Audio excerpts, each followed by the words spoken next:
सदाशिवसमारम्भाम् शङ्कराचार्यमध्यमाम् अस्मदाचार्यपर्यन्ताम् वन्दे गुरुपरम्पराम्।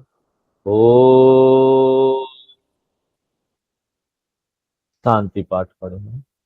ओम सहनाववतु ॐ सहनाववतु सहनौ भुनक्तु सहनौ भुनक्तु सह वीर्यं करवावहै सह वीर्यं करवावहै तेजस्विनावधीतमस्तु मा विद्विषावहै तेजस्विनावधीतमस्तु मा विद्विषावहै। ओम शांति शांति शांति। ओम शांति शांति शांति। 11 और 12 नंबर मंत्र पढ़ेंगे। महत परमव्यक्तम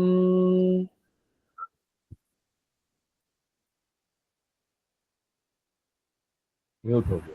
महत परमव्यक्तम् अव्यक्तात् पुरुष परः अव्यक्तात् पुरुषः परः पुरुषान्न परं किंचित् पुरुषान्न परं किंचित् सकाष्ठा सा परागतिः काकाष्ठा सा परागतिः एष सर्वेषु भूतेषु एष सर्वेषु भूतेषु गूढोत्मान प्रकाशते गूढोत्मान प्रकाशते दृश्यते त्वग्रयया बुद्ध्या दृश्यते त्वग्रया बुद्ध्या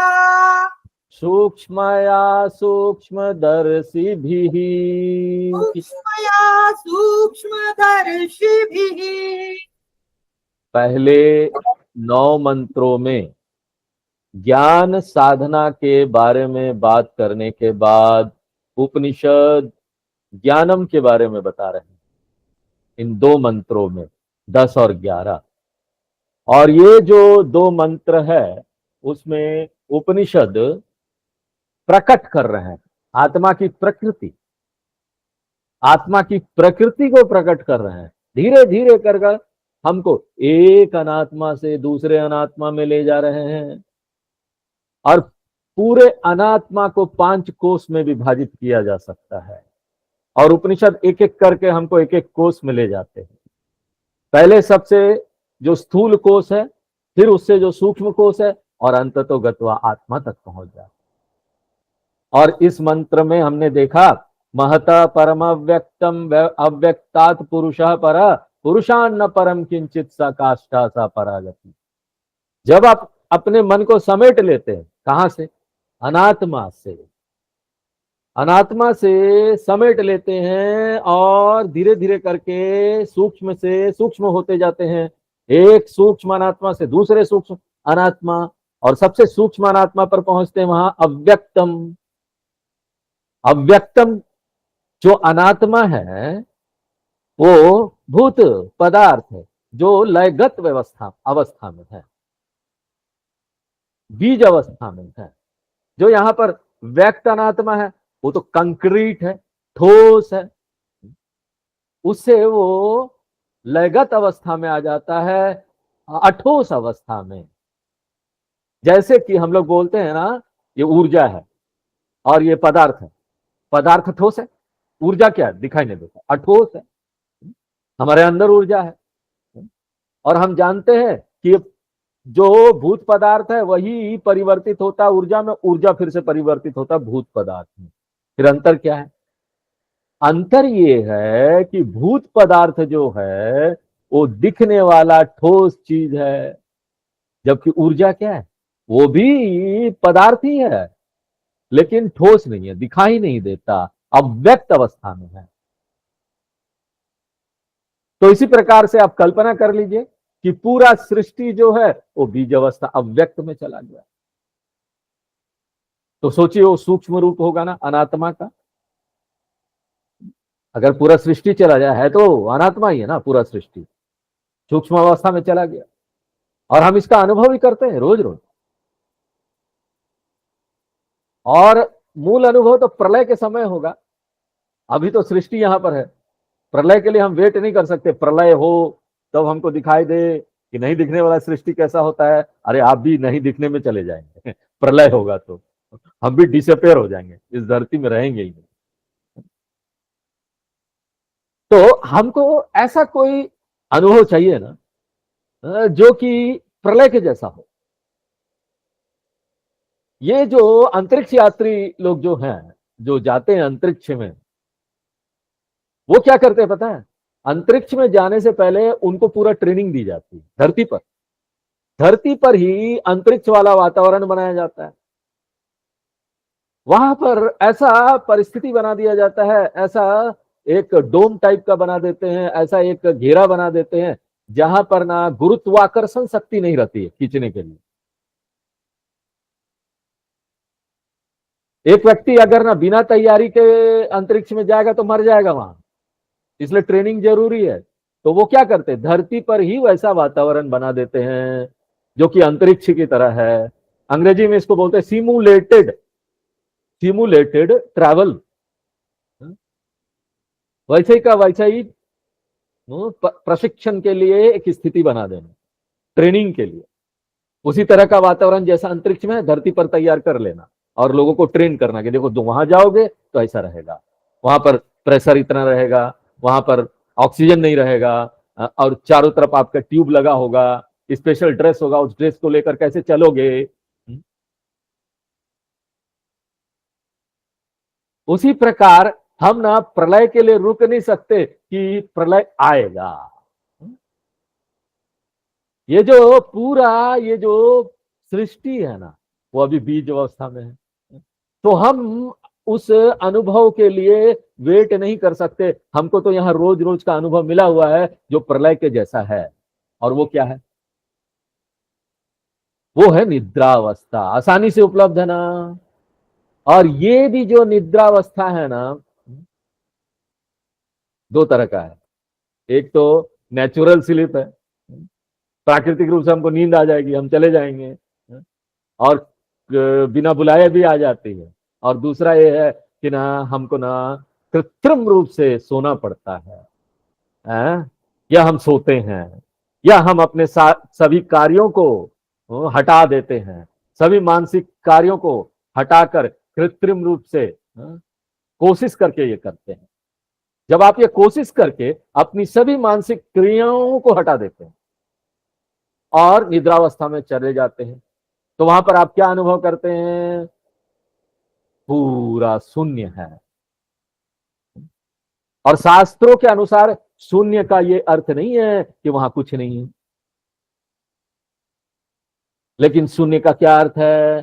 पूरा जो भूत सृष्टि है ना वो अव्यक्त अवस्था में है, शून्य अवस्था, बीज अवस्था। इसलिए पंचकोश विवेक में आप इस स्तर पर आते हैं। कल्पना कीजिए आपका निद्रावस्था का अनुभव, आपका अनुभव क्या है? कुछ नहीं था स्वामी जी, सोए थे बस, नथिंगनेस था, शून्यता था। ये शून्यता क्या है? ये शून्यता भी पदार्थ है। आप बोलेंगे हाँ ये शून्य था, वहां आप वस्तु है बोल रहे, नहीं, बहुत सूक्ष्म वस्तु है। अंतरिक्ष में ना वैज्ञानिक लोग बोलते हैं वहां एक ब्लैक होल है, काला काला गड्ढा दिखाई देता है। उस गड्ढे में क्या डाल दो सब चले जाता है, कहां जाता है पता नहीं। अभी तक वैज्ञानिक लोग उसको समझ नहीं पाए हैं। वहां लगता कुछ नहीं है, किचु डाल दो कुछ नहीं, समय का कुछ पता नहीं चलता। ऐसा लगेगा कितना साल हो गया अगर आप उसके अंदर चले जाएंगे। तो वहां पर सब बहुत गहराई में है, सूक्ष्मता से है, हर चीज को खींच लेती है। प्रकाश भी उससे पार नहीं जा सकता। ऐसे प्रकाश फेंको तो बहुत बड़ा प्रकाश हो तो स्काई तक भी चला जाएगा, आसमान तक। बड़ा लाइट होता है देखिएगा आजकल, वो मारते हैं जोर से प्रकाश, वो चला जाएगा ऊपर, ऊपर तक भी। लेकिन ब्लैक होल में, जो ब्लैक होल अंतरिक्ष में ना, प्रकाश भी नहीं उसको पार पा सकता। प्रकाश वहां समझ में नहीं आता एक बार कर दिया तो ऐसा लगता है वहां सब खाली खाली है, लेकिन खाली नहीं है। वो बहुत गहराई वाला सूक्ष्म पदार्थ है। इसलिए वो ब्लैक होल क्या है, वो भी भूत पदार्थ है। उसी तरह जब हम अनुभव करते हैं ना शून्यता का, चाहे ध्यान में अनुभव करें, ध्यान भी में भी कई लोग अपने विचारों को हटा देते हैं, शून्यता का अनुभव करते हैं और सोचते हैं यहां सब खत्म हो गया। नहीं खत्म हुआ, वहां भी तो पदार्थ है। निद्रावस्था में जो हमको सूक्ष्म कोष मिलता है, हम उसको कोष बोलते हैं। कोष कोई वस्तु होता है, आनंदमय कोष सबसे सूक्ष्म। हमको अपने मन को वहां लेके आना है, उस अनुभव तक।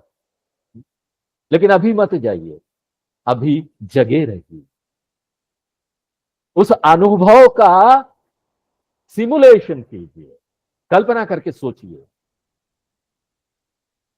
लोग क्या करते हैं पता है, उस अनुभव में जाने के बाद लोग ना वेट करते हैं, आत्मा आएगा, आत्मा आएगा। वो एकदम ध्यान में, एकदम शून्य अवस्था में चले जाएंगे और फिर सोचेंगे कि उनको आत्मा का अनुभव हो, आत्मा आएगा और आत्मा दर्शन देगा। अब देखो यहीं पर आकर ये जो शिक्षा है ना बहुत महत्वपूर्ण हो जाती है। ये शून्य अवस्था में आकर हमको कोई चीज देखने का कोशिश नहीं करना चाहिए, हमको बस स्वीकार कर लेना चाहिए कि यही मैं हूं, सचेतन सत्ता, जो इस शून्य अवस्था का भी साक्षी है। यही मैं हूं जो इस शून्य अवस्था के प्रति जागरूक है, उसका साक्षी है। ये जो साक्षी है वो रहेगा, जब मन खाली है तब भी रहेगा, और जब मन में बहुत सारे विचार उथल पुथल कर रहे हैं तब भी रहेगा। आत्मा जो है वो साक्षी है, वो विटनेस है, वो विटनेस है इन सब विचारों का जो भरा हुआ है इस मन में। इसको बोलते हैं मनोमय, विज्ञानमय को। साक्षी भरे हुए विचारों का, और साक्षी बिना कोई विचार का, जिसको बोलते हैं आनंदमय कोष। और आत्मा वहां आने वाला नहीं है, इंतजार मत कीजिए आत्मा आ जाएगा अब तो हम आनंदमय में चले गए। आत्मा साक्षी है, आत्मा विटनेस है, आने जाने का, हर चीज के आने का, जाने का, देखने का, सबका साक्षी है। देखेंगे तो क्या, देखने वाला ही तो वही है। साक्षी आने का और जाने का, जो चीज आ रहा है जा रहा है, लेकिन साक्षी खुद आता जाता नहीं है। और ये जो चेतनता है ना, हमको सीखना चाहिए कैसे हम इसको स्वीकार कर ले अपने स्वरूप के रूप में। और इसको स्वीकार करने के लिए, इस चेतनता को स्वीकार करने के लिए हमको अपने मन का ही उपयोग करना है। I have to use my mind as an instrument, एक उपकरण की तरह कि इसी से हम स्वीकार करेंगे। लेकिन जब हम चेतनता को स्वीकार कर लेते हैं तो उसमें मन सम्मिलित नहीं होता। जिस तरह से चश्मा है ना, हम व्यवहार के लिए उपयोग करते हैं, लेकिन ये चश्मा मैं एक व्यक्ति का भाग नहीं। उसी तरीके से मन का उपयोग करके मैं यहां पर अपने को, मैं कौन हूं, जो कि मन से स्वतंत्र है, उस स्वतंत्र सत्ता को मैं स्वीकार कर लेता हूं। देखोगे किसको, दिखाने वाला तो वही है। और यहां पर आकर हमारी आध्यात्मिक यात्रा समाप्त हो गई, यही आंतरिक यात्रा। इसलिए यम धर्मराज जी क्या बोलते हैं, सापरागति ही, यही अल्टीमेट डेस्टिनेशन है, यही हमको पहुंचना है, यही अंतिम गंतव्य है जो पूरा वेद बताती। इतना बड़ा वेद जो शुरू हुआ था ना, यहीं खत्म होगा और हमारे मनुष्य होने की यात्रा भी यहीं खत्म होगी। और यम धर्मराज जी बोलते हैं कि ये जो साक्षी चैतन्य है इसी को आत्मा बोलते हैं ना, जो कि कहाँ है, सर्वभूतेषु। ये गंतव्य है मनुष्य जीवन का, सभी प्राणियों का। और ये कोई अलग नहीं, कोई दूर नहीं, कहीं जाने की जरूरत नहीं, ये सब में पहले से है। सर्वेषु भूतेषु, इस पर जोर देना चाहिए हमको। जब हम एक बार बोलते परमात्मा हमारा लक्ष्य है, हमारी आदत क्या है, बाहर देखने का, कहाँ है परमात्मा, कहीं बैठा हुआ होगा, हमको वहां पर यात्रा करना है, वहां जाकर मिल जाना है। और हम यहाँ पढ़ते भी हैं किताबों में, कोई विष्णु पद में चला गया, कोई शिव पद में चला गया, कोई परम पद में चला गया। इस तरह का भाषा का जब उपयोग होता है ना, तो ऐसा लगता है जीव कहीं जा रहा है, कहीं मिल जाएगा। और आप टीवी प्रोग्राम देखेंगे, पिक्चर देखेंगे ना, तो वो दिखाएंगे क्या कि यहाँ पर महान एक महात्मा है जो मर गए और उसके भीतर से प्रकाश निकला, जीवात्मा, और वो शरीर से निकला, यात्रा करता है, कई सारे फ्लाईओवर्स को क्रॉस करके रास्ते में जाता है, 1 वे ट्रैफिक 2 वे ट्रैफिक गली से गुजरता है और उसके बाद बड़े एक मंदिर में पहुंचता है।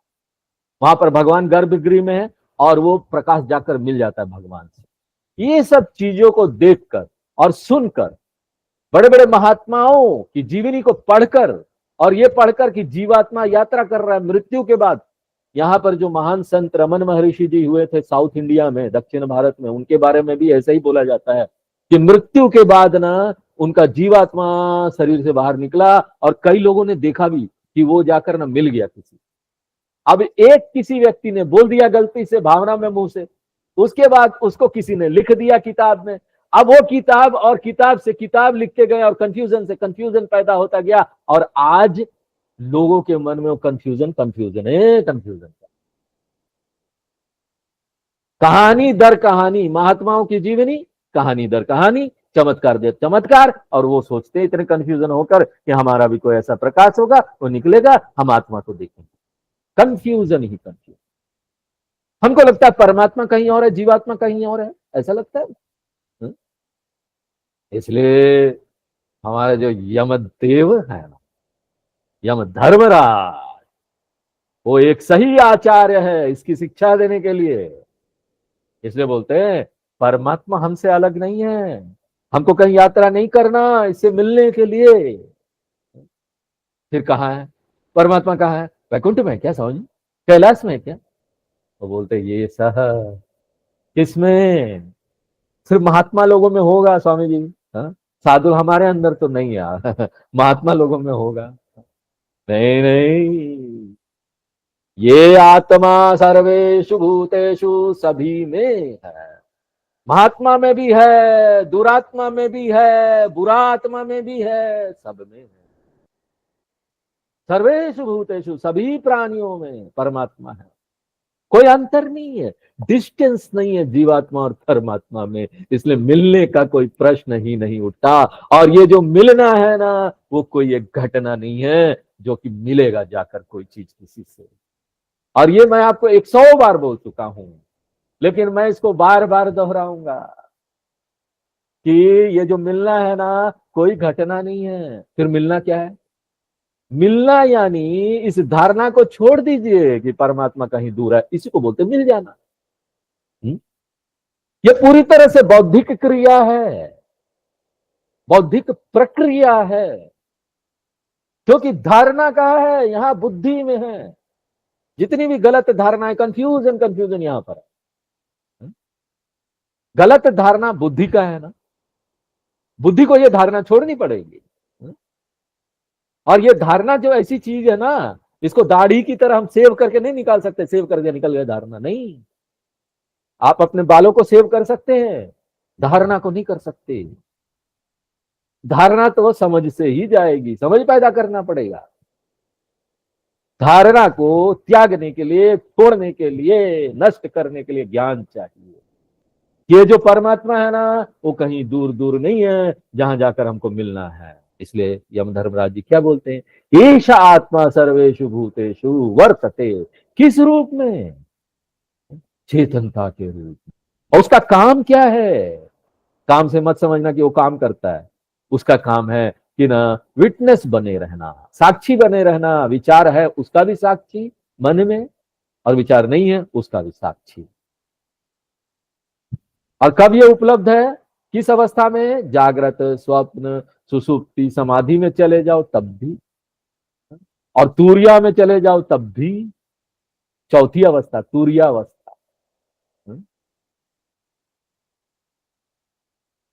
आत्मा वहां रह आएगा क्या? बाकी समय नहीं है क्या? अरे आत्मा बाकी समय भी है। इसके लिए इतना मेहनत क्यों करना कि बैठ के समाधि में जा रहे हैं, इतना मेहनत कर रहे हैं स्वामी जी, मेडिटेशन नहीं होता, ध्यान नहीं होता। हमको समाधि में जाना है, पतंजलि महर्षि ने बोला है। कहाँ जाओगे समाधि में? क्या करने जाओगे? जो चीज समाधि में जाकर पता चलेगा वो अभी भी तो है, जागृत स्वप्न सुसुप्ति में है कि नहीं। अगर आप जाना चाहते हैं समाधि में, वहां भी है, लेकिन इसके लिए समाधि की क्या जरूरत? आत्मा तो हर वक्त आपके साथ है, तीनों अवस्था में है चेतनता के रूप में। आत्मा के कारण ही आप यहां सब कुछ कर पा रहे हैं, देख पा रहे हैं, सब कुछ कर पा रहे हैं। प्रतिबोध विदितम मतम। लेकिन ट्रेजेडी क्या है, त्रासदी क्या है? देखो यम धर्मराज जी बहुत चिंतित है। गुरु के रूप में उसकी उनकी चिंता ना सही है। वो बोलते हैं आत्मा गूढ़ा है। ये जो स्वयं प्रकाशमय चेतनता जो है ना, ऐसा लगता है कि वो ढक गया। गूढ़ा मैंने ढक गया है, छुप गया है। ये शब्द के बारे में हमने आपको पहले भी बताया था। ढकना छुपना, उसका क्या अर्थ है? देखिए आत्मा का विश्लेषण थोड़ा सा आप करेंगे, उसके लक्षणों को आप देखेंगे तो उसके एक लक्षण आपको तुरंत याद आ जाना चाहिए, सर्वत्र व्याप्त है। अब जो चीज सर्वत्र व्याप्त है, हर जगह है, उसको ढकने के लिए उससे बड़ा कोई चीज चाहिए? वो हो ही नहीं सकता। अब हमारे शरीर से बड़ा कपड़ा होना चाहिए तभी तो हमको ढक पाएगा, इसलिए उसको कोई ढक नहीं सकता। ढकने का क्या अर्थ है? हमारा ध्यान भटक गया है तो ऐसा लगता है कि वो ढक गया है। हमारा जो मन है में विचार चलते हैं ना, वो हमारे ध्यान को भटका देती है। इसलिए हम किसी न किसी विचार को लेकर अपने मन में गुड़गुड़ाते रहते, चलते रहते। ये चेतनता जो हमारे विचार को प्रकाशित करती है, उस चेतनता की तरफ हम कभी ध्यान देते ही नहीं है। आपको उदाहरण याद है ना जो हम बार बार देते हैं कि हाथ के ऊपर टॉर्च मारो, प्रकाश आ रहा ना, हाथ प्रकाश है, टॉर्च मत भी मारो तो प्रकाश है ना। लेकिन अगर हम आपसे पूछेंगे कि बताओ हाथ में क्या है, क्या देख रहे हो आप यहाँ पर, तो आप बोलेंगे स्वामी जी एक हाथ है। और बोलो क्या देख रहे हो? आप बोलेंगे देखो लकीरें हैं, उंगलियां हैं, सब आप बताएंगे, लेकिन आप भूल जाएंगे उस प्रकाश को जिसके कारण से यह हाथ दिख रहा है। तो हम क्या बोलेंगे? प्रतीकात्मक रूप से ये जो प्रकाश, ये जो हाथ है ना, वो प्रकाश को ढक ले रहा है। क्यों? आपका ध्यान हाथ की तरफ जा रहा है, प्रकाश की तरफ जा ही नहीं रहा। एक दूसरा उदाहरण दे। ये नेता अभिनेता लोग, पिक्चर के जो कैरेक्टर्स होते, चरित्र, वो पूरा पर्दे पर होते हैं। वो हमारा ध्यान वहां खींच लेते हैं, तो हम क्या चीज वहां नहीं देखते? पर्दे को। पर्दे की तरफ हमारा ध्यान नहीं रहता। उसी तरह जब हम अपने आप को देखते हैं ना, तो हम इन पांचों कोषों से इतनी ज्यादा ध्यान को अपना भटका चुके हैं, इनके कारण अन्नमय, कभी कभी प्राणमय, कभी कभी मनोमय, कई बार विज्ञानमय। और विज्ञान में तो बहुत कम, क्योंकि विज्ञानमय के लिए बुद्धि का उपयोग करना है। लोग आजकल पढ़ते कम है, सोचते कम है। विज्ञानमय में ना रेयरली लोग आते हैं, आनंदमय में सब जाना चाहता है। तो यहाँ पर ना हम पांच कोषों से भटके हुए हैं, उस चैतन्य को भूल जाते हैं जिसके कारण से पांच कोष हमको दिख जाते हैं। वो पांच कोषों को हमको जन्माता है। इसलिए बूढ़ा यानी ढक गया, छुपा हुआ है। क्यों? हमारा जो यहाँ पर प्रकृति है बहिर्मुख, हम बाहर भागते, इसलिए ना प्रकाश थे। इसलिए आत्मा जो है ना, वो बहिर्मुख व्यक्ति के लिए ना उपलब्ध नहीं है, दिखता नहीं है। इसलिए क्या जरूरत है? आपको आत्मा को यहां लाने की जरूरत नहीं है, प्रकट करने के लिए प्रकाश को लाने की जरूरत नहीं है। यहां पर प्रकाश तो पहले से है। आप हाथ की बात कर रहे हैं, तब भी तो प्रकाश था। हाथ भी यहां पर है, प्रकाश भी यहां पर है, दोनों ही है। तो जरूरत क्या है? हमको ध्यान देना है। ध्यान अपना भटका हुआ है, ध्यान वहां पर ले क्या आना है। प्रकाश वाले भाग पर ध्यान ले जाना है। हम आपको सिर्फ इतना ही बोल रहे हैं, टर्न योर अटेंशन, अपना ध्यान हाथ से प्रकाश की ओर ले जाइए।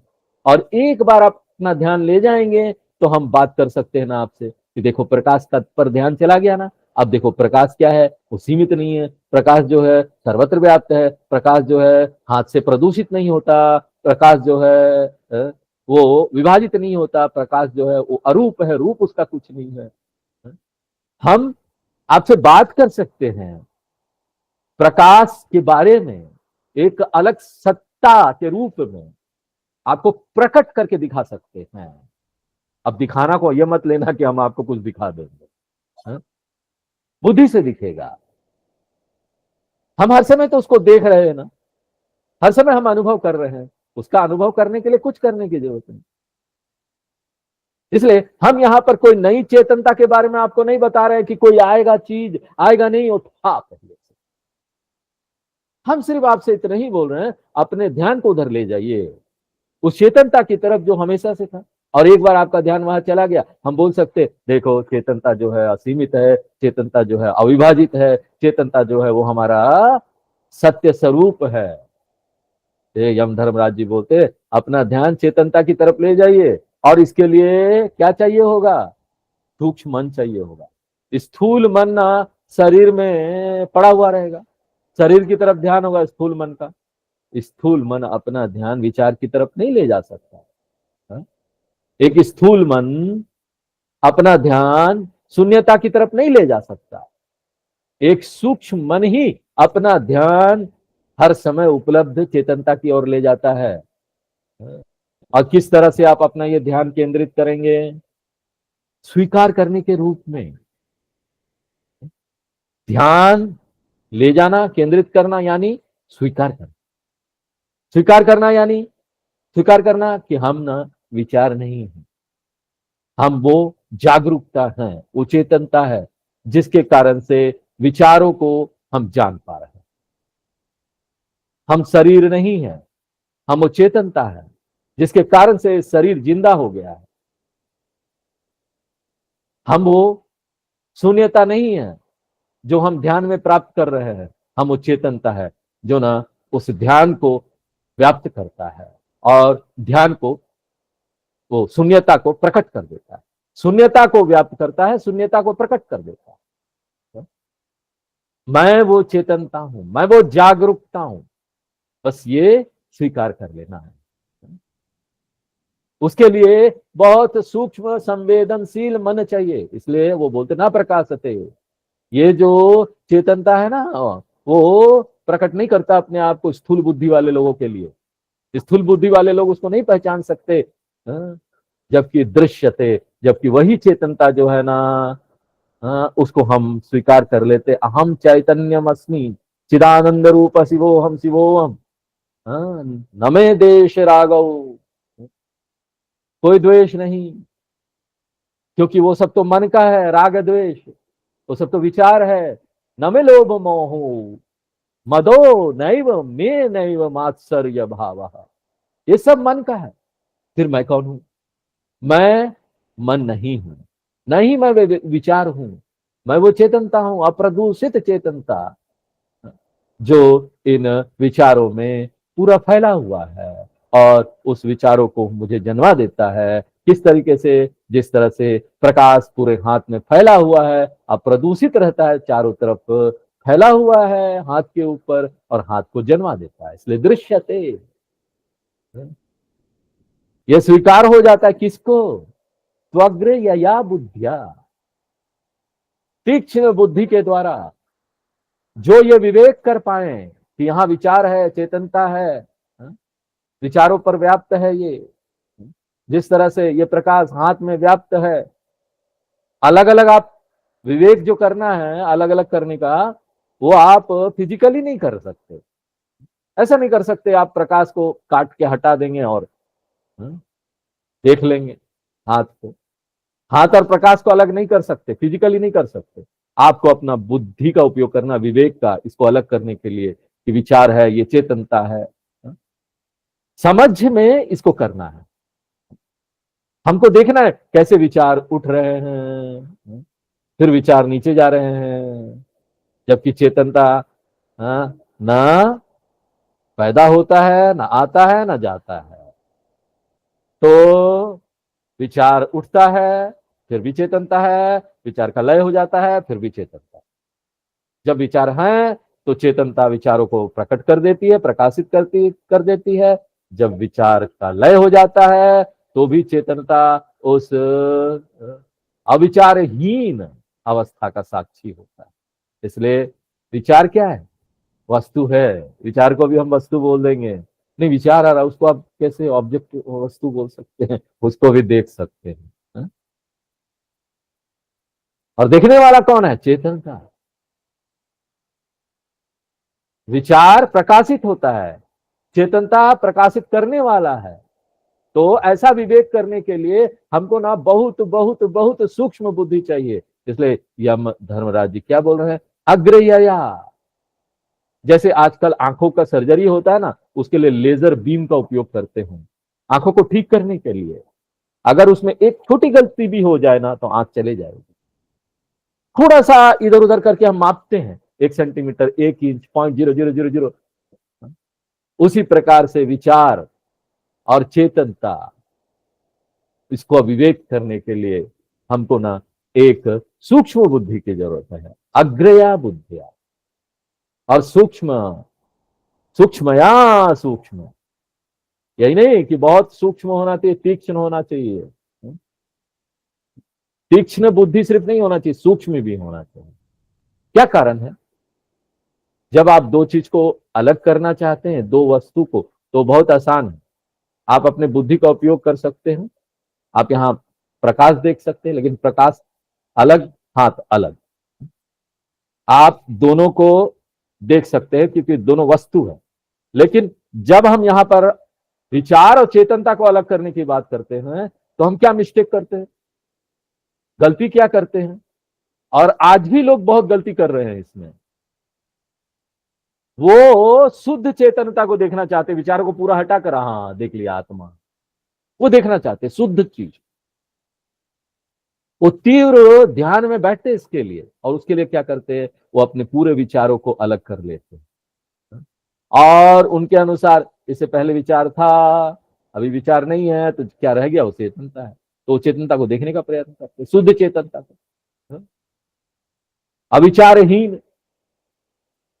और उसके बाद उनको कुछ मिलता नहीं है।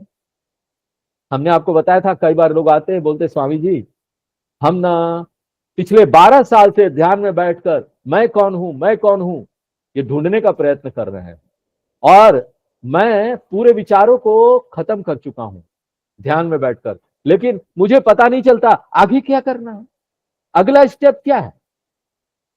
हम फिर ब्लैंकनेस में चले जाते, शून्यता में, और फिर आगे हमारा कोई विकास नहीं होता, समझ में नहीं आता आगे कहां बढ़ना है। मैंने उनको बोला, उस व्यक्ति को, देखो क्लास में आओ, क्लास में आओ, सुनो। सेल्फ एडवर्टाइजमेंट कर दिया हमने। मैंने बोला देखो आधे मिनट में मैं तुमको यहां नहीं बता सकता, लेकिन ऐसे लोग ना आएंगे नहीं क्लास में। क्यों? उनको लगता है ना हम क्यों किसी को गुरु माने। ये सबसे बड़ा कांटा यहीं पर है, क्यों मेरा कोई गुरु हो। कल्पना करके कुछ सोच समझ के हम ज्ञान प्राप्त कर लेंगे, कुछ न कुछ समस्या है, हमको गुरु नहीं चाहिए बोलते। कभी कभी बोलेंगे नहीं आत्मा ही गुरु है। और ये इस तरह से ना कितने सारे कंफ्यूजन है उनके मन में, और उसके बाद ना वो व्यक्ति कभी नहीं आया जाने के बाद क्योंकि लगता है यहां पर तो पढ़ना पड़ेगा लंबा, ये एक देखो कितनी बड़ी चीज है, प्रकट करने की प्रक्रिया है, 1-2 दिन या 1 मिनट में नहीं हो सकता। हमको हमारे एक जानने वाले बोलते थे, क्या आप इतना बोलते हैं एक श्लोक के ऊपर, एक मंत्र के ऊपर इतना बताते हैं? हा? हमने बोला यही तो हमारा काम है एक गुरु का, वो इतना बताकर आपके अंदर प्रकट कर रहा है। नहीं नहीं, आप सिर्फ अर्थ बता दीजिए, खाली मंत्र का अर्थ बता दीजिए, हो गया। हम बोले उसके लिए गुरु की क्या जरूरत, किताब से अर्थ देख लीजिए। यहां पर तो उसको प्रकट किया जा रहा है, एक प्रक्रिया चल रही है गुरु शास्त्र उपदेश से इसको प्रकट करने की, अर्थ बताने की नहीं चल रही है। अर्थ कोई भी बता देगा। जब हम यहाँ पर ना अलग अलग करते हैं विचार और चेतनता को, हम यहाँ पर विचार को अलग कर देते हैं और फिर चेतनता को देखने का प्रयत्न करते हैं। लेकिन यहाँ पर जरूरत किस चीज की है? अगर आप विचार अलग कर देंगे, हटा देंगे, तो आप चेतनता को मत खोजिए। आप ये बोलिए जो बच गया वही मैं हूं उसको देखने का प्रयत्न नहीं कीजिए। देखने वाला बच गया, वही चेतनता है। इसलिए ये जो आदत है ना वस्तु बनाकर सब चीज को देखने का, कि कोई चीज आ जाए चमत्कार हम देख लें, उसको छोड़ दीजिए। रहस्यमय अनुभव का जो हमको आदत बन गया है, वो हम ढूंढते रहते, उसको छोड़ दीजिए। ये आदत छोड़ना पड़ेगा। अचानक कोई बिजली चमका जैसा कुछ, ऐसा कुछ नहीं होने वाला है, वो छोड़ दीजिए। That should be dropped. जितनी भी अपेक्षाएं हैं उसको छोड़िए, फिर जरूरत क्या है? जब विचार चला गया ना, तो जो बचा है वो देखने वाला चीज नहीं है, वो स्वयं ही देखने वाला है, देखने की वस्तु नहीं है। जब विचार चला गया तो मैं ही तो रह जाता हूं, किसको आप देखोगे? दिखाने वाला ही वो है। तो ऐसा जो मन जान पाए ना, ऐसा जो रहस्यमय चीज देखने के विचारों को जो त्याग कर पाए, ऐसे मन को सूक्ष्म मन बोलते हैं। जो अपनी ये आदत छोड़ चुका है कि कोई चमत्कार होगा और हम प्रकाश देख लेंगे, उसको बोलते हैं उसका मन सूक्ष्म हो। इसलिए यम धर्मराज जी क्या बोलते हैं? सूक्ष्मया, सूक्ष्म बुद्धि की सहायता से, जो कि स्वतंत्र है ऐसी आदतों से कि हम हर चीज को वस्तु बनाकर देखेंगे तभी मानेंगे। ये जो आदत बनी पड़ी है हर चीज को वस्तु बनाकर देखना, अगर उसने ये छोड़ दिया है तो उसका बुद्धि सूक्ष्म है। ऐसे सूक्ष्म मन से सूक्ष्मदर्शी भी ऐसे देखने वाले ज्ञानी बन जाते हैं, वो सूक्ष्म चीजों को देख लेते हैं। ऐसे साधक लोग को सूक्ष्मदर्शी भी बोलेंगे। ऐसे जो लोग हैं वो आत्मा को जान लेते हैं। कैसे जान लेते हैं? अहम एव आत्मा, वही वो आत्मा है। आगे मंत्र पढ़ते हैं 13 नंबर में। यच्छेद वांग मनसी प्राज्ञः यच्छेत्त्वाङ् मनसि प्राज्ञः तद्यच्छेद ज्ञान आत्मनि तद्यच्छेत् ध्यानमात्मनि ज्ञानमात्मनि महति नियच्छेत् ज्ञानमात्मनि महति नियच्छेत् तद्यच्छेद शान्तात्मनि। तच्छेत् शान्तात्मनि। तो इससे पहले वाले मंत्र के साथ यम धर्मराज जी ने हमको ये बताया कि एक व्यक्ति को सूक्ष्म बुद्धि की जरूरत है। अग्रया बुद्धि, शार्प तीक्ष्ण और सूक्ष्म बुद्धि की जरूरत है। और वो जो मंत्र है ना, बहुत महत्वपूर्ण मंत्र है। इससे हमको क्या पता चलता है? उपनिषद स्पष्ट रूप से बोल रहा है कि मन की जरूरत है आत्मज्ञान के लिए। बहुत लोग ये सोचते हैं, अरे मन से तो आत्मा को जाना नहीं जा सकता, इसलिए तुम मन को छोड़ दो तभी तुमको आत्मज्ञान होगा। एक दूसरा गलत धारणा है आध्यात्मिक क्षेत्र में। वो बोलते हैं मन आत्मा को जान नहीं सकता, क्योंकि मन एक सीमित उपकरण है।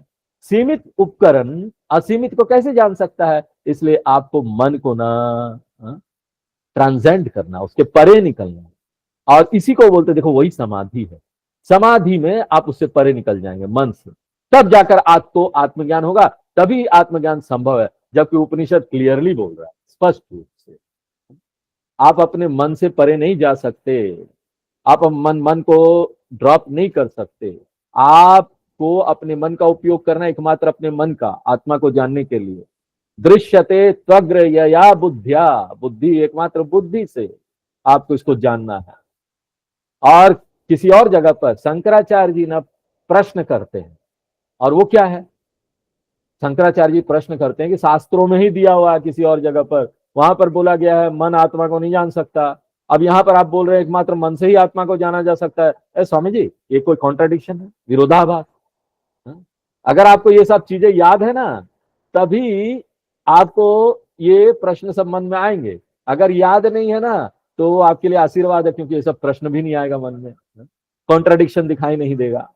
गलती से भी आप याद रखते हैं केनो उपनिषद में, यन मनसा न मनुते न तत्र चक्षुर्गच्छति न वाग गच्छति न मनः, ईशावास्य उपनिषद, केनो उपनिषद, तैत्तिरीय उपनिषद, यतो वाचो निवर्तन्ते अप्राप्य मनसा सह, मन नहीं जान सकता। और यहां पर बोल रहे एकमात्र मन ही जान सकता है। अब बताइए, इन दोनों के बीच में जो विरोधाभास हो रहा है इन वाक्यों में, इसका समाधान आप कैसे करेंगे? इसके लिए बहुत सारे उत्तर दिए जाते हैं। हम एक बड़ा आसान उत्तर आपको देते हैं, हा? और वो हमने नहीं खोजा है, शंकराचार्य जी ने ही दिया है। शंकराचार्य जी बोलते हैं, जब शास्त्र बोलते हैं कि मन नहीं जान सकता, इसका मतलब है जो मन अभी सूक्ष्म नहीं है, तैयार नहीं है, वो नहीं जान सकता। एक जो स्थूल मन है, एक जो भोथर मन है, वो नहीं जान सकता। उपनिषद बोलता है मन जान सकता है। जब ये बोलता है तो वो क्या बोलना चाहता है? अग्रया सूक्ष्मया बुद्धया। यहां पर विरोधाभास क्या है? कुछ भी नहीं। मन नहीं जान सकता यानी जो तैयार मन नहीं है ना, वो नहीं जान सकता। मन जान सकता यानी जो मन सूक्ष्म है, तैयार है, वो जान सकता। एकमात्र तैयार मन से ही इसको जाना जा सकता है। एकमात्र मन से ही आप इसको जान सकते हैं। लेकिन किस प्रकार का मन? तैयार मन, सूक्ष्म मन। तो अब यहां पर एक प्रश्न आएगा, स्वामी जी अपने मन को कैसे तैयार करें? हमको तो लग रहा था मन को अवॉइड कर देंगे, लेकिन फिर आप यहां पर बार बार जोर दे रहे हैं अग्रया सूक्ष्म बुद्धि। ऐसा हम कैसे बना सकते हैं अपने मन को? उसके लिए बहुत सारे साधना बताए गए हैं, और यहां पर टीचर जो है वो जोर दे रहे हैं ध्यान के ऊपर। ध्यान से मन को तैयार करना, मन की तैयारी ध्यान से। देखिए, बहुत केयरफुल हो जाइए, सावधान रहिए। ध्यान जो है ना, ज्ञान प्राप्त करने का उपकरण नहीं है, तरीका नहीं है, हम इसको स्वीकार नहीं करते। ध्यान का उपयोग आत्मा को जानने के लिए आप कभी नहीं कर सकते। आत्मा एकमात्र एक ही तरीके से जाना जा सकता है, गुरु शास्त्र उपदेश। गुरु जो शिक्षा दे रहे हैं और शास्त्रों की जो शिक्षा है, एकमात्र ज्ञान उसी से प्राप्त हो सकता है। लेकिन गुरु शास्त्र उपदेश को काम करने के लिए जरूरी है कि आपका मन तैयार होना चाहिए, और ध्यान हमारी सहायता करता है मन को तैयार करने के लिए। और यह ध्यान भी दो तरीकों का होता है। हमने गीता के 6ठे अध्याय में इसके बारे में विस्तार से बताया है। एक तो है कि तैयार मन को करना श्रवण से पहले, आपने ज्ञान का श्रवणम नहीं किया। और ऐसा जब आप ध्यान करते हैं, इसको बोलते हैं उपासना। उपासना यानी हम ध्यान का अभ्यास कर रहे हैं वेदांत में आने से पहले। हमको वेदांत का ज्ञान नहीं है, हम एक भगवान को देखते हैं, भगवान कृष्ण भगवान, ये भगवान यहाँ रखे हुए हैं, और उस पर ध्यान कर रहे हैं, मानस जप कर रहे हैं, मानस पूजा कर रहे हैं, मानस पारायणम कर रहे हैं। सभी उपासना जो है ना, वो मन को सूक्ष्म बना देती है, संवेदनशील बना देती है, तीक्ष्ण बना देती है, विस्तारित कर देती है, शुद्ध कर देती है। देखिए, हम बहुत प्रकार की उपासना बाद में देखेंगे जब हम तैत्तिरीय उपनिषद में आएंगे। तैत्तिरीय उपनिषद के शिक्षावल्ली और भृगुवल्ली में ये चीज आएगी, बहुत सारी उपासनाएं बताई गई है वहां पर। तो ये एक सामान्य तरीका है उपासना, मन को तैयार करने के लिए। और उसके बाद आप वेदांत के ज्ञान में आते हैं, श्रवण करते हैं, और आप फिर आत्मा को समझते हैं। मान लीजिए एक व्यक्ति आ गया सुनने के लिए, लेकिन मन तैयार नहीं है, उसने उपासना करके अपने मन को तैयार नहीं किया।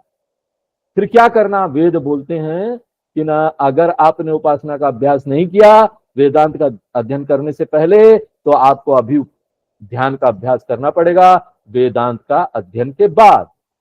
पहले करो या बाद में करो। अगर आपने पहले किया है तो बाद में करने की जरूरत नहीं। श्रवण किए, श्रवण से ही ज्ञान हो जाता है, जब बैठते बैठे सुनते सुनते हो जाता है, हो गया, साधना खत्म। बाद में कुछ करने की जरूरत नहीं, सुनते सुनते साधना खत्म, ज्ञान गया, आत्मज्ञान हो गया। लेकिन एक व्यक्ति अगर इसने पहले नहीं किया है तो एक व्यक्ति को बाद में करना पड़ेगा। और ऐसा जब बाद में करते ना, वेदांत का श्रवण करके जब ध्यान करते, उसको बोलते निधि ध्यासनम ध्यान। तो या तो आप उपासना ध्यान कीजिए वेदांत सुनने से पहले, या निधि ध्यासनम ध्यान कीजिए वेदांत सुनने के बाद। और अगर आपने उपासना ध्यान पहले अभ्यास नहीं किया है, तो आपके वेदांतिक अध्ययन का क्या होगा? जो आपने किया है वो ना मन के कोने में पड़ा रह जाएगा ज्ञान की तरह। आपके जीवन में कोई बदलाव नहीं रहेगा। आपको ज्ञान तो हो जाएगा, लेकिन ये गैया होती है ना, खाती है, बड़ी चुगाली करती है अंदर, रखे रहती है मुंह मुंह खाना, पेट में जाता नहीं है उनका, बहुत देर चुगाली करती है, चाव चाव चाव चबाते रहेगी। उसी प्रकार से ज्ञान प्राप्त करने के बाद ना हमको चबाना पड़ेगा उसको डाइजेस्ट करने के लिए। अगर ऐसा नहीं करेंगे तो हम क्या हो जाएंगे? एक संसारी ही रहेंगे। वेदांत का ज्ञान तो प्राप्त कर लिए, मन का किसी कोने में है, हमको लोग बोलेंगे बड़ा वेदांत जानता है, और फटाफट बोल भी देंगे लेक्चरर, प्रोफेसर ऑफ वेदांत। इससे पहले आप क्या थे? अनप्रोफेसर संसारी थे, और ज्ञान प्राप्त करने के बाद वेदांत का क्या हो गया? प्रोफेसर संसारी। आजकल होते ना एमबीए चाय वाला, प्रोफेसर चाय वाला दुकान खोले, उसी प्रकार ना प्रोफेसर संसारी।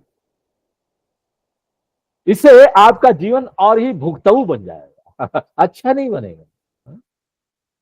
इसलिए निधि ध्यासनम करना चाहिए। वो क्या करेगा आपको? एग्जैक्टली जिस तरह से गैया जो है ना खाना को खूब चबाती है, निधि ध्यासन यानी ज्ञान में जाओ, शांति से कोने में बैठ जाओ, और उसके ऊपर खूब रमन करो। नहीं तो वो एक कोने में पड़ा रहेगा, आप नहीं, वो पड़ा रहेगा ज्ञान एक कोने में। ज्ञान को आत्मसात कीजिए, अपने पूरे सिस्टम में उसको फैला दीजिए। इसलिए हमको निधि ध्यासनम चाहिए आगे श्रवण करने के बाद या नहीं चाहिए, वो निर्भर करेगा कि ना हम तैयारी करके वेदांत में आए हैं या बिना तैयारी किए हुए आए हैं। और एक आचार्य अब ऐसे बोलते हैं कि विशेष रूप से कलयुग में लोग बिना तैयारी के ही आते हैं, इसलिए निधि ध्यासन सबके लिए कंपलसरी हो जाता है, ज्यादातर लोगों के लिए। इसलिए इस श्लोक में निधि ध्यासनम ध्यान के बारे में हिंट किया गया है। गीता का 6वां अध्याय जो है ना, वो इन्हीं सब मंत्रों पर आधारित है, कठोपनिषद से ही लिया गया है। कठोपनिषद में 2-3 जगह आता है निधि ध्यासन की बात की गई है, और वो क्या है? वो बोलते यच्छेद वांग मनसी प्राज्ञ। प्राज्ञा यानी जिसने श्रवण कर लिया है, इसलिए उसको ज्ञान है, लेकिन वो डाइजेस्ट नहीं कर पाया, आत्मसात नहीं कर पाया, वो अभी संसारी है, प्रोफेसर संसारी। उस व्यक्ति को उसका आशीर्वाद नहीं मिला है। और ऐसा जो व्यक्ति है ना, उसको बोलेंगे ज्ञानी, लेकिन वो ज्ञान निष्ठा नहीं है। ज्ञानी को इसका पूरा लाभ नहीं मिलेगा, एकमात्र ज्ञान निष्ठा वाले को ही इसका पूरा लाभ मिलेगा। और ऐसा प्राज्ञ जिसने श्रवण किया है, जिसने मनन भी कर लिया है, वांग मनसी अच्छे, उसको एक जगह पर शांति से बैठ जाना चाहिए, शांत जगह पर शांत वातावरण में बैठ जाइए। ये क्या संकेत करती है? ये संकेत करती है ना, अपने सभी कार्यों से अपने आप को समेट लीजिए, ज्ञानेन्द्रियों से, कर्मेंद्रियों से। यहाँ एक इंद्रियों के बारे में बोला गया, वाक, वांगमनसी, वाक बोलने की जो इंद्रियां हैं, लेकिन आप उसमें सभी इंद्रियों को इंक्लूड कर लीजिए, जोड़ दीजिए। वो ऑर्गन ऑफ स्पीच है, बोलने की इंद्रियां है, लेकिन वो प्रतिनिधित्व करती है बाकी 10 इंद्रियों। वो 10 इंद्रियों से हमको अपने आप को समेट लेना है। मनसी, मन में समेट लेना, मनोमय कोश। तो ये जो प्राणमय कोष वाली जो सारी क्रियाएं हैं ना, उसको समेट लो मनोमय कोष में। वो वाक मनसी यच्छेद, यच्छेद यानी यच्छेद यानी अर्पण कर देना, वहां से समेट लेना। तो सीखिए थोड़ी देर तक कैसे शांति से हम बैठ पाए, और उसके बाद क्या करें। तद ज्ञान आत्मनि अच्छे, तद यानी मन, ज्ञान आत्मनि यानी विज्ञान में कोश। एक व्यक्ति को उसके बाद मनोमय कोश को समेट कर विज्ञानमय कोश में डाल देना है, यानी इदम वृत्ति से अहम वृत्ति में आना है। विचार केंद्रित इस दुनिया को देखने के बदले हमको ना उस आत्मा तक आना है जो विचारों को देख रहा है। अहम इति, हम ही वो है। इदम इति, इदम वृत्ति जो है मनोमय कोश, अहम वृत्ति जो है विज्ञानमय कोश। ज्ञान आत्मनि, उसके बाद ज्ञानम महति आत्मनि नियच्छे।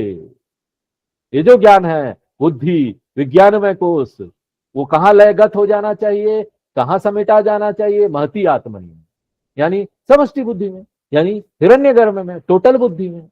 क्या अर्थ है इसका। ये और कुछ नहीं है किंतु सत्य को पहचान लेना है कि कोई व्यष्टि बुद्धि नहीं है समष्टि बुद्धि से अलग। ये ऐसे ही है ना जैसे आप उत्तर प्रदेश को एक राज्य देख रहे हैं और फिर आप एक दूसरी दृष्टि से देखते हैं भारत की दृष्टि से, तो उसी उत्तर प्रदेश की जमीन को क्या देखते हैं, भारत है। अब अगर आप एशिया की दृष्टि से देखें तो उसी उत्तर प्रदेश की जमीन को क्या देखेंगे, एशिया है। तो ये एक बुद्धि में बदलाव है। तो हम इस बुद्धि को एक व्यष्टि बुद्धि देखने के बदले समष्टि बुद्धि देख रहे हैं। सीखिए कैसे समष्टि बुद्धि देखना है। Total knowledge, total power, everything total. तो महती ही आत्मनि नियच्छेद। उसके बाद तद यच्छेद शांत आत्मनि। बुद्धि से जिसमें इतने सारे विचार चल रहे हैं, अपना ध्यान शांत आत्मा में लेकर आइए। इसका क्या अर्थ है, ये चेतनता जो साक्षी है बुद्धि का भी विचारों का भी, अपना ध्यान उधर लेके जाइए प्रकाश की तरफ। विचारों को देखने के बदले आप चेतनता को देखिए, वस्तु बनाकर नहीं। उसको स्वीकार कर लीजिए कि हम वही चेतनता है जिसके कारण से हमको ये सारी चीज पता चल रहा है, दिख रहा है, प्रकाशित हो रहा है। ये मेरे मन में ही नहीं है, ये तो सभी के मन में, सभी के मन को प्रकाशित कर रहा है, सभी के मन के विचारों को प्रकाशित कर रहा है। वो एक ही है, सबके पीछे वही एक मन है, समष्टि मन, टोटल मन, सबके पीछे। धीरे धीरे करके ना हाँ आप अपने ऊपर आकर टिक जाएंगे।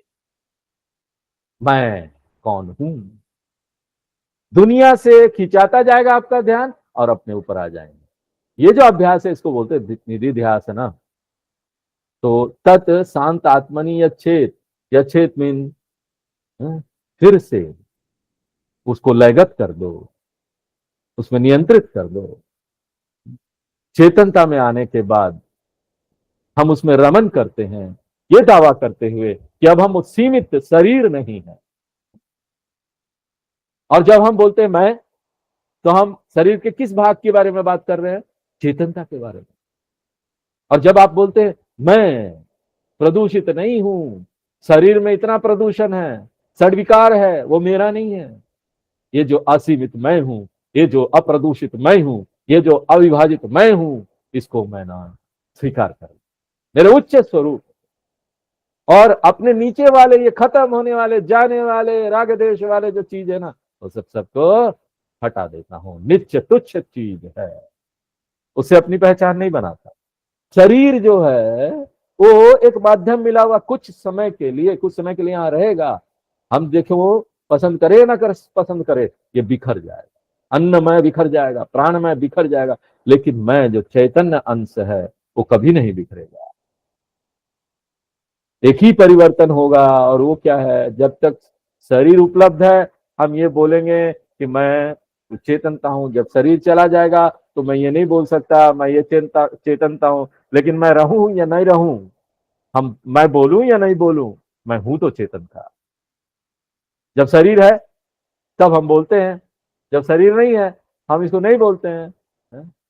इस शरीर के माध्यम से नहीं बोलते हैं, लेकिन दूसरे और शरीर के माध्यम से तो बोल रहे हैं। ये जो अभ्यास है ना, इसको बोलते हैं निधि ध्यासनम। आपको इसमें समय देना पड़ेगा निधि ध्यासनम में। जब तक आप ये नहीं ढूंढ लेते कि ना, ये नहीं जान लेते हैं, या ये नहीं समझ लेते, या फिर ये ज्ञान ना आपके व्यक्तित्व को जब तक परिवर्तित नहीं कर देते, कितना समय लगेगा निर्भर करता है। कई बच्चे होते संगीत सीखने जाते 10 साल लगता है किसी को, कोई 1 साल में ही गुरु से आगे बढ़ जाता है। सामापा, कोई एक सामापा पर ही टिका हुआ है। तो आपको 7 साल में मुक्ति मिल जाएगी, 6 साल में मुक्ति मिल जाएगी, ये नहीं बोला जा सकता। ये तो निर्भर करता है कि एक व्यक्ति के आगे क्या क्या बाधाएं हैं। और इसके बारे में ज्यादा चिंता मत कीजिए कितना समय लगेगा, भूल जाइए। यात्रा का आनंद लीजिए, ये जो शिक्षा दिया जा रहा है इसका आनंद लीजिए। एंजॉय द जर्नी इटसेल्फ, इस यात्रा का आनंद लीजिए। लक्ष्य के बारे में ज्यादा सोचते हुए कितना समय लगेगा कितना नहीं लगेगा, पहुंच पाएंगे नहीं पहुंच पाएंगे, ये तो यात्रा का आनंद लेना है। ये आत्मसात करने की जो प्रक्रिया है उसका आनंद लीजिए। इसको बोलते हैं निधि ध्यासन। ये निधि ध्यासन मंत्र है। तो आज हम यही विराम देते हैं, आगे फिर ओम पूर्णमदः पूर्णमिदं पूर्णात् पूर्णमुदच्यते पूर्णस्य पूर्णमादाय पूर्णमेवावशिष्यते। ओम शांति शांति।